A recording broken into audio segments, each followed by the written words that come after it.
A human cough is a violent physical event. In a fraction of a second, the lungs force air out at gale speeds, bringing with it a dense, microscopic cloud of aerosolized droplets. That rapidly expanding, invisible cloud carries bacteria and viruses. It is the primary physical mechanism for transmitting respiratory infections to the people around us. To block that cloud, society relies heavily on two standard defenses: covering the mouth with a bare hand or turning away to cough into a sleeve. These habits are deeply ingrained from childhood, performed almost as a social reflex. We use them assuming they protect the people around us, yet we rarely look at how they actually interact with the physics of the cough. In many cases, these traditional barriers redirect the airborne cloud and contaminate the surfaces we touch immediately afterward, which suggests the need for a different kind of physical containment. In July 2024, researcher Paul Hallelujah published a study to test exactly how effective those physical barriers really are. He set up a controlled laboratory environment equipped with high-speed cameras and precise testing chambers.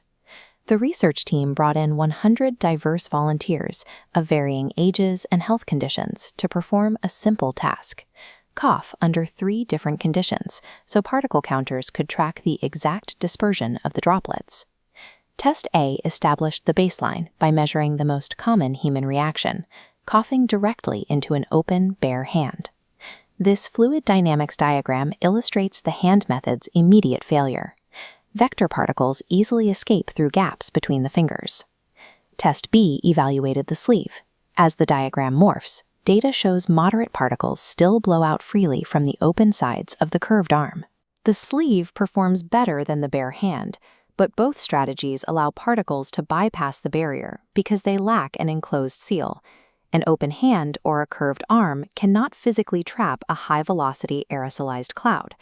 The force of the cough guarantees the particles will find the path of least resistance, leaving the surrounding environment vulnerable.